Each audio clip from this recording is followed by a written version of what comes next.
அதிகாரத்தில் பங்குக்கு ஒத்துக்கிறார். விஜய் அதை ஏற்கிறார், எடப்பாடி அதை ஏற்கல. எடப்பாடியோடு திரும்ப போறதுல திரும்ப அந்த கோரிக்கை வைக்கல. ஆனா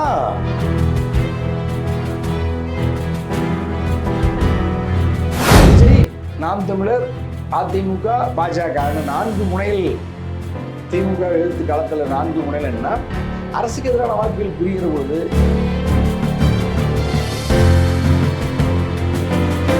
தவறான உள்நோக்கத்தோடு அரசு இயந்திரத்தை பாகுபாட்டோடு நடத்தியதாக திமுக அல்லது இப்ப நம்முடைய தமிழ்நாட்டுடைய முதல்வர். தமிழகத்தில் என்ன நடக்குது? சட்டம் ஒழுங்கு வந்து சீர்குலைஞ்சிருக்கா? அவங்க பார்வை எப்படி? அப்படி சட்டம் ஒழுங்கு ஏற்கனவே பாதிக்கப்பட்டதாக அரசின் கவனக்குறைவால் அல்லது காவல்துறையினுடைய கவனக்குறைவால்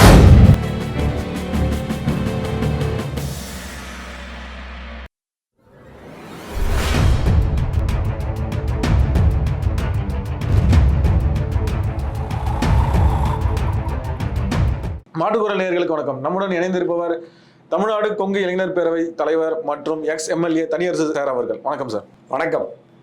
மாற்றுக்குரல் பார்வையாளர்களுக்கும் தமிழரசு சரவணன் அவர்களுக்கும் வணக்கம் சார். இப்போ விஜய் வந்து திருமாவளவனை வந்து ஒரே மேடையில் ஒன்றா சந்திக்க போகிறான்னு தான் நியூஸ் போயிட்டு இருக்கு.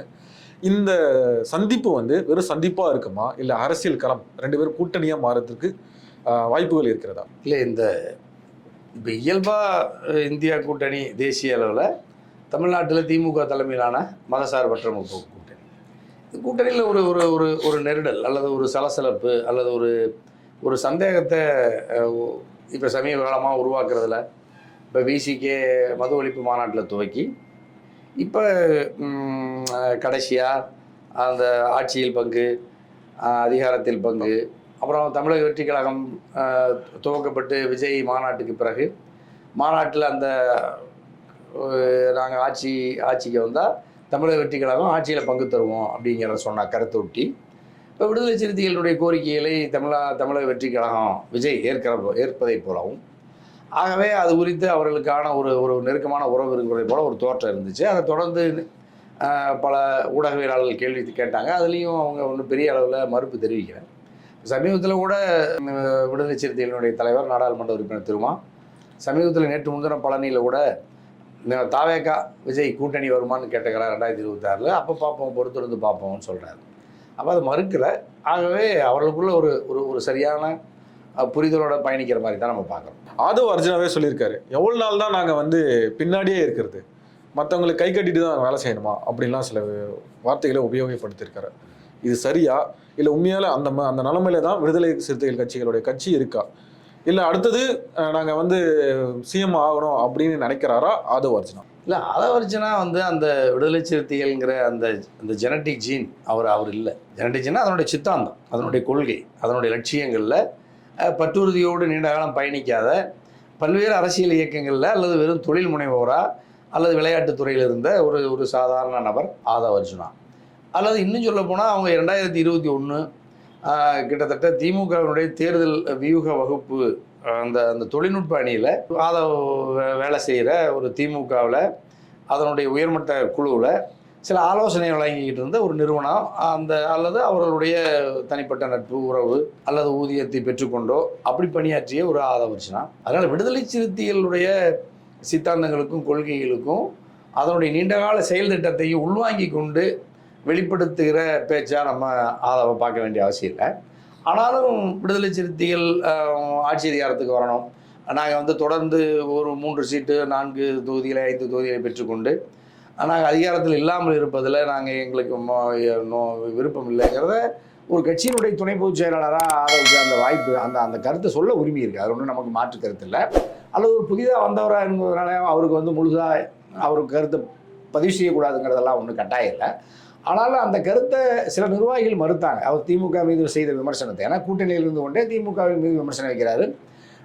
4 ஆண்டுகள் திரைப்படத்தில் நடித்தவர்கள் எல்லாம் துணை முதல்வராகிற பொழுது நீண்ட காலம் அரசியல் துறையில் இருக்கிற எங்களுடைய தலைவர் திருமா துணை முதல்வராக கூடாதுன்னெலாம் கேட்குறாரு. அது பல குற்றச்சாட்டுகளை கடுமையாக வைக்கிறார், திமுக மீதே வைக்கிறார்.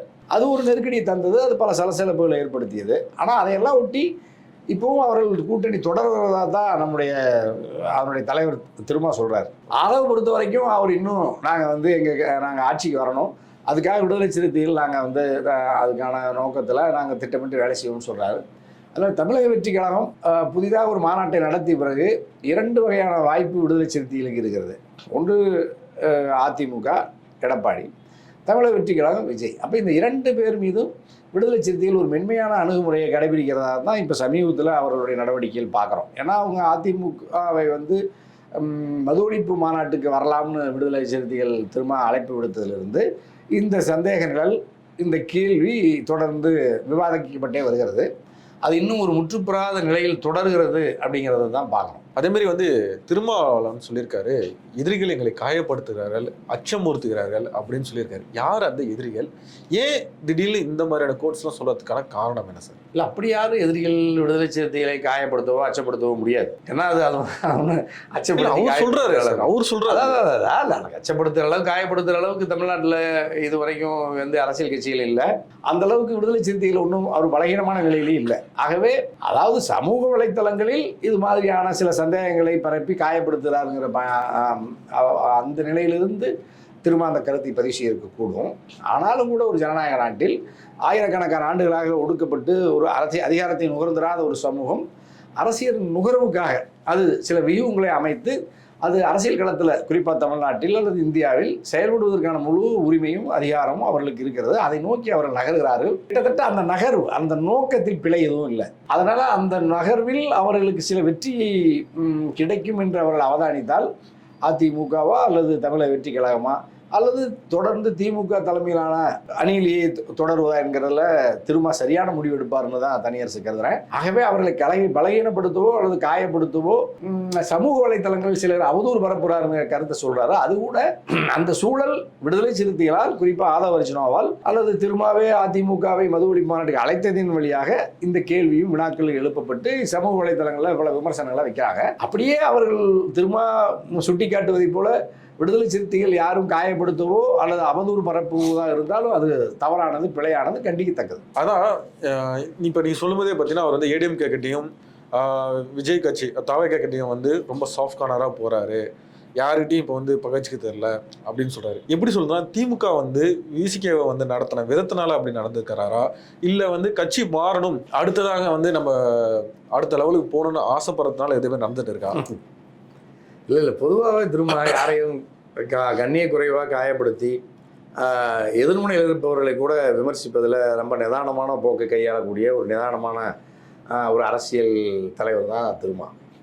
ஆகவே அவர் வந்து இந்த தமிழக வெற்றி கழகம் அல்லது அண்ணா திராவிட முன்னேற்ற கழகத்தின் தலைமைக்கு மாற வேண்டும் என்று, அதன் அணியில் இணைந்து தேர்தலை சந்திக்க வேண்டும் என்று இன்னும் அவர்கள் முழுமையாக முடிவெடுத்திருப்பதற்கு வாய்ப்பு. மெகா கூட்டணி அவர்களோட இணைந்து ஒரு மெகா கூட்டணி அமைக்க போகிறதாக கூட நியூஸ்லாம் போயிட்டு இருக்கு இல்லையா? அப்படி ஒரு மெகா கூட்டணிக்கான சூழல் உருவாக்குவதற்கு திட்டமிட்டால் பாஜக அவர் அதில் ரொம்ப கவனமாக 2 கருத்து தான் பதிவு செய்கிறாரு. நாங்கள் இருக்கிற அணியில் பாமக இருக்காது, பாஜக இருக்காதுன்னு சொல்கிறாரு.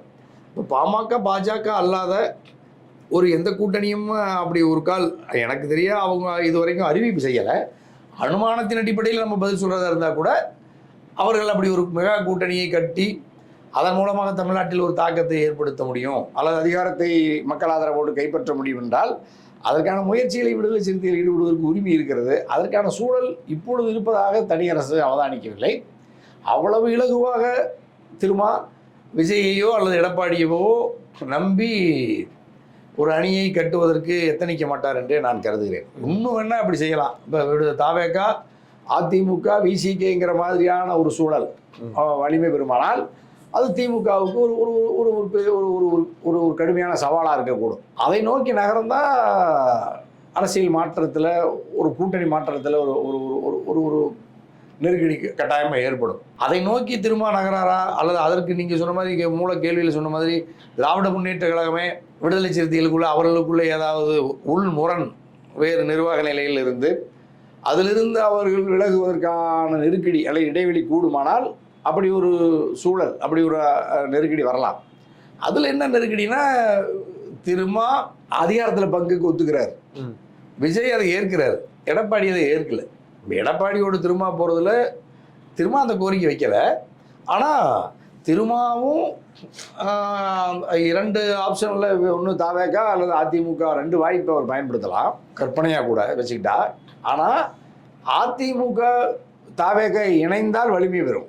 ஆனால் அதிமுக தலைமையில் தான் முதலமைச்சருங்கிற தனிப்பெரும்பான்மையோடு களத்துக்கு வருவதற்கு தான் அதிமுக விரும்புகிறது. அப்படி தான் அவருடைய தற்காலிகமான அறிவிப்புகளை பார்க்குறோம். தமிழக வெற்றி கழகமும் நான் தான் முதலமைச்சர் அப்படின்னு விஜய் சொல்கிறார், அதனுடைய தலைவர் சொல்கிறார். இந்த நெருக்கடியில் தான் நம்ம அதிமுக தாவேக இணைவதற்கான வாய்ப்பு இல்லை. அதிமுக தாவேக விசிகே இதெல்லாம் ஒரு முனையில் வரும்போது நம்ம நினைக்கிற ஒரு வலிமை பெறும். ஆனால் அதற்கான சூழலும் 2026 இல்லைன்னு தான் தனியரசு கருதுகிறேன். ஆகவே திமுகவுக்கு ஒரு பெரிய சவாலாக ஒரு அணி இங்கே வலிமை பெற்று விட முடியுங்கிறதுல இப்போதைய சூழலில் என்னால் அவதானித்து உறுதிப்பட சொல்ல முடியல. இந்த நிலை நீடித்தால் திமுக அணியிலிருந்து விடுதலை சிறுத்தைகளே வெளியேறுவதற்கு முடிவெடுக்க மாட்டார்கள். திமுக அணி வலிமையாக இருக்கும். இப்போ விஜய், நாம் தமிழர், அதிமுக, பாஜகன்னு 4 முனையில் திமுக எதிர்த்து களத்தில் 4 முனையில் என்ன அரசுக்கு எதிரான வாக்குகள் பிரிகிற பொழுது மீண்டும் 2026 சட்டமன்ற பொதுத் தேர்தலில் மீண்டும் திமுக கூட்டணியை வெற்றி பெறும். அதுலேயும் விடுதலை சிறுத்தைகள் இருந்தால் அது இன்னும் கூடுதலான இடங்களை கூட பெற்று அதிகாரத்துக்கு வர முடியும்னு தனியரசு கருதுறேன். இப்போ விசிகா வந்து டிஎம்கே கூட்டணியிலேருந்து வெளியே போயிடுச்சுன்னா அவங்களுடைய எதிர்காலம் நல்லா பிரகாசமாக இருக்குமா, இல்லை எதனா பிரச்சனை அவங்களுக்கு எதனா வருமா? அவங்க எதிர்காலத்தை பற்றியெல்லாம் அவங்க வந்து ஒரு இன்டர்னல் அவங்களுக்குள்ள ஒரு கட்சியை பொறுத்த வரைக்கும் எதிர்காலத்தில் அவங்க வந்து வலிமை பெற்று வருவதை நம்ம இயல்பாக நாம் தமிழராக இருந்தாலும் வளர்ந்து வருகிற ஜனநாயக இயக்கங்கள் அது விடுதலை சிறுத்தைகளாக இருந்தாலும் ஒரு தத்துவார்த்த நிலையில் அது முரணுள்ள தத்துவார்த்தமாங்கிறத பற்றி எல்லாம் ஒன்றும் இல்லை. அவர்களுக்குன்னு ஒரு சித்தாந்த வெளிப்பாட்டோடு களத்தில் அமைப்பை கட்டி நீண்ட காலம் அவர்கள் வந்து பயணிக்கிறாங்க. கிட்டத்தட்ட ஒரு 90 காலகட்டத்தில் துவக்கி 2000க்கு மேலே வலிமையாகவே தேர்தல் அரசியலுக்கு வந்து 10 ஆண்டு காலம் தேர்தல் அரசியல் இல்லாத இயக்கமாகவும் ஒரு சமூக மாற்றத்துக்கான இயக்கம். 10 ஆண்டுகளுக்கு பிறகு 2000 கிட்டத்தட்ட 25 ஆண்டு காலம் கிட்டத்தட்ட அது வந்து தேர்தல் அரசியல் இருக்கக்கூடிய ஒரு சித்தாந்த இயக்கங்கிறதுனால அது வந்து ஒரு தேர்தலில் பின்னடைவு அப்படிங்கிறதுனாலையெல்லாம் அது ஒன்றும் பெரிய தாழ்வை சந்திக்காது. அது வலிமை பெறத்தான் கொடுக்கும். அது கூட்டணியில் இருந்தாலும் இல்லாட்டும் அதிகாரத்தில் இருந்தாலும் இல்லாவிட்டாலும் விடுதலை சிறுத்தைகளினுடைய வளர்ச்சியை, அதனுடைய சீரான வளர்ச்சியை எந்த தேர்தல் தோல்வியோ அணி மாறுவதனால் ஏற்படுகிற சூழலோ கட்டாயமாக பாதிக்காதுன்னு தனியரசு அவதானிக்கும். ஒடுக்கப்பட்ட மக்களை திமுக அரசு வந்து சரியாக கையாளவில்லை, இந்த மாதிரி இஷ்யூலாம் வந்து பார்த்தீங்கன்னா சரியாக கவனிக்கலை. அதனால தான் திமுக மீது விசிகா வந்து ஒரு வேற மாதிரி பார்வை மாறுதுன்னு வேற ஒரு சில நியூஸ் போயிட்டு இருக்கு. இது உண்மைதானா? இல்லை, அப்படியே இல்லை. அப்படிலாம் திராவிட முன்னேற்ற கழக அரசாங்கத்தை பொறுத்த வரைக்கும் ஒடுக்கப்பட்ட மக்கள் அல்லது பிற்படுத்தப்பட்ட மக்கள் அல்லது முன்னேறிய மக்கள்னு பாகுபாடு பார்க்காம அனைத்து தரப்பு மக்களுக்கும் சட்டப்படியான சம வாய்ப்பு, சம உரிமை, சம பாதுகாப்பு உறுதி செய்கிற அனைவராலும் தேர்ந்தெடுக்கப்பட்ட ஒரு மக்கள் அரசாக தான் திமுகனுடைய அரசு. தளபதி முதல்வராக பொறுப்பேற்ற காலத்திலிருந்து 3.5 ஆண்டுகளுக்கு மேலாக ஒரு நடுநிலையோடு அரசு இயந்திரத்தை நகர்த்துகிறார், வெற்றிகரமாக நடத்துகிறார். அந்த அரசை அவர் சீராக பாகுபாடு இல்லாமல் நடத்துகிறார் என்பதனாலேயே அனைத்து பிரிவு மக்களாலும் நீங்கள் கேள்வியில் கேட்ட மாதிரி ஒடுக்கப்பட்ட மக்கள் அல்லது தாழ்த்தப்பட்ட மக்கள் அல்லது பட்டியல் சமூக மக்கள் அல்லது பிற்படுத்தப்பட்ட மக்கள், முன்னேறிய மக்கள், சிறுபான்மை மக்கள், கிறிஸ்துவ இஸ்லாமிய மக்கள் உட்பட பல்வேறு தரப்பினர், பாட்டாளி வர்க்கங்கள், அரசு ஊழியர், எல்லா நிலைகளிலும் அரசு இயந்திரத்தை பொறுத்தவரை சட்டத்திற்கு உட்பட்டு மிகச்சீராக ஜனநாயக பண்புகளோடு அவர் தன்னுடைய அரசு இயந்திரத்தையும் தான் தலைமையேற்று நடத்துகிற திராவிட முன்னேற்ற கழகத்தையும் இயன்ற அளவு போராடி நடத்துகிறார். ஆகவே அது தொடர்ந்து நடைபெறுகின்ற தேர்தல்களிலெல்லாம் மக்கள் ஆதரவை பெற்று அதிகாரத்தையும் கைப்பற்றுகிறார்கள். அப்போ மக்கள் ஆதரவு அந்த திமுகவுடைய அரசு அல்லது அதனுடைய கூட்டணிக்கு தொடர்ந்து வெற்றிக்கு மேல் வெற்றியை அவர்கள் பெறுவதனால் மக்கள் தொடர்ந்து ஆதரிக்கிறார்கள் என்பதையும் நம்ம வந்து கண்கூட பார்க்குறோம். ஆகவே அந்த அரசு ஒடுக்கப்பட்ட மக்களுக்கு எதிரான சில சம்பவங்களில் அரசு நடந்து கொண்டதாக எந்த ஆதாரமும் இல்லை. அதை திரும்பவே விடுதலை சிறுத்தைகளே அப்படிப்பட்ட ஒரு பார்வையை இதுவரைக்கும் வைக்கல. ஏன்னா அப்படிப்பட்ட ஒரு தவறான உள்நோக்கத்தோடு அரசு இயந்திரத்தை பாகுபாட்டோடு நடத்தியதாக திமுக அல்லது இப்போ நம்முடைய தமிழ்நாட்டுடைய முதல்வர் ஸ்டாலின் நடத்தவே இல்லை. ஆகவே அந்த குற்றச்சாட்டு பிழையானது, தவறானது. அப்படிப்பட்ட குற்றச்சாட்டை இதுவரைக்கும் பகிரங்கமாக விடுதலை சிறுத்தைகளை கூட பதிவு செய்யலை. விடுதலை சிறுத்தைகள் அதனுடைய தலைவர் திரும்ப சொல்கிறேன், அந்த வேங்கவேல் சம்பவத்தில் வன்னியரசு அதுக்காக நிறைய பேசியிருக்காரு. வன்னியரசுலாம் வந்து பேசியிருக்காரு. இல்லை, காவல்துறை கண்டிக்கிறது, அரசாங்கத்தை கண்டித்து அரசு அதிகாரத்தை நடத்துகிற ஆட்சித்துறை தலைவராக இருக்கிற முதலமைச்சரே அதில் வந்து எங்களுக்கு அநீதி இழைத்து விட்டாருன்னு ஒரு இடத்துல கூட எந்த விடுதலை சிறுத்தைகளும் சொல்லவே மாட்டாங்க. அங்கே இருக்கிற காவல்துறைகள், புலனாய்வு அமைப்புகள் அதனுடைய விசாரணையில் தாமதமாகுதுங்கிறதுல தனியரசு உட்பட வேங்க வெயிலில் அந்த பாதிக்கப்பட்ட மக்களுக்கு நீதி வேணும், அங்கே நடந்த சம்பவம் மனிதாபிமானமற்றது, காட்டுமிராண்டித்தனமானது. அது வந்து மிக கடுமையாக குற்றவாளிகள் தண்டிக்கப்படும். அதில் நமக்கு மாற்று கருத்து இல்லை. அது யாருமே அதை நியாயப்படுத்தி சொல்லலை. ஆகவே விடுதலை சிறுத்தைகளும் அந்த விசாரணையை ஏற்கிறது. தாமதமாகிறதுங்கிறதுனால அந்த குற்றச்சாட்டையும் நம்ம ஜனநாயக நாட்டில் நம்ம அந்த சந்தேகத்தையும் அந்த குற்றச்சாட்டையும் நம்ம சொல்வதில் ஒன்றும் பிழை இல்லை. அதன் அடிப்படையில் சிறுத்தைகள் அல்லது ஜனநாயக சக்திகள், மனித உரிமை ஆர்வலர்கள் தொடர்ந்து வேங்கவேல் உள்ளிட்ட பாதிக்கப்பட்ட மக்களுக்கு நீதி வேண்டும் என்பதில் நம்ம முனைப்பாக அவர்களுடைய கருத்தை தனியரசு ஏற்கிறேன். ஆனால் அது அரசு, குறிப்பாக அதை ஆளுகிற முதல்வர் திட்டமிட்டு குற்றவாளிகளை காப்பாற்றுகிறார் அல்லது திட்டமிட்டு அப்படிப்பட்ட அந்த சம்பவத்தை அவர் அதில் ஏதாவது ஆதாயம் தேட முயற்சிக்கிறார் அப்படிங்கிற மாதிரி பார்வையானது பிழையானது, தவறானது. முதல்வர் நேர்மையாக செயல்படுகிறார். விடுதலை சிறுத்தைகளும் நேர்மையாகத்தான் வேங்கவேல் பிரச்சனை உட்பட அதை அணுகுகிறார்கள் என்பதில் தனியரசுக்கு முழு பார்வை உண்டு. அதேமாதிரி வந்து ஒரு 4-5 நாளாக ஃபஸ்ட்டு வந்து கிண்டியில் வந்து ஒரு மருத்துவரை வந்து தாக்கிட்டாங்க. அதுக்கப்புறம் அப்படியே வந்து பார்த்தீங்கன்னா தஞ்சாவூரில் ஒரு டீச்சரை வந்து கொண்டுட்டாங்க, கத்தியால் கொண்டுட்டாங்க. அப்படி இந்த பக்கம் வந்தீங்கன்னா ஓசூரில் ஒரு பட்ட பகலில் வழக்கறிஞரை கொண்டுட்டாங்க. மதுரையில் அப்படியே போனீங்கன்னா மதுரையில் வந்து பார்த்தீங்கன்னா ஒரு பொண்ணுகிட்ட சில்மிஷமாக நடந்துட்டாங்க. அதே மதுரையிலேயே கடையில் வந்து ஜெராக்ஸ் கடையில் வந்து ஒரு பொண்ணை போட்டு இப்படி அடிக்கிறாங்க. தமிழகத்தில் என்ன நடக்குது? சட்டம் ஒழுங்கு வந்து சீர்குலைஞ்சிருக்கா? அது உங்கள் பார்வை எப்படி இருக்குது? இந்த குடும்ப உறவுகள், இப்போ பணம் கொடுக்கல் வாங்கல, கணவன் மனைவி அல்லது ஆண் பெண் பாலுறவு சிக்கல்கள், வழக்கு தாவாக்களில் ஏற்படுகிற முரண், இதில் தனிநபர்களுக்குள்ளே ஏற்படுகிற பகையினால் ஒருவர் தாக்கி கொள்வது, அதனுடைய உச்சமாக உயிரை பறிப்பது. உயிரை ஒருவர் பறிக்கிறார், உயிரை ஒருவர் இழக்கிறார். அந்த நெருக்கடியை வந்து மனித உலகத்தில் இருக்கிற எல்லா நாடுகளிலும், நீங்கள் ஐரோப்பிய அமெரிக்க வளர்ந்த நாடுகளில் ஒரு பள்ளிக்குள்ளே ஒரு இளைஞன் மாணவனையோட துப்பாக்கியோட போய் பல பேரை சுட்டு கொண்டுருவான், அப்பாவிகளை. இப்போ சமீபத்தில் நம்ம பல நாடுகளில் பார்க்குறோம், ஐரோப்பாவில் பார்க்குறோம், லண்டனில் பார்க்குறோம், ஆசியாவினுடைய பல நாடுகளில் பார்க்குறோம். ஆகவே அது நமக்கு கண்டிக்கத்தக்கது. சமூகத்தில் இது தடுப்பதற்கு மனித இனம் தோன்றிய காலத்திலிருந்து போராடுகிறது. ஆனாலும் மனிதன் ஒரு சில நேரங்களில் உணர்ச்சி வசப்பட்டு ஒரு சில மனிதர்கள் அப்பாவிகள் அல்லது பாதிக்கப்படுபவர்கள் உயிரை இழக்கிறார். கண்டிக்கத்தக்கது, கட்டுப்படுத்தப்பட வேண்டியது.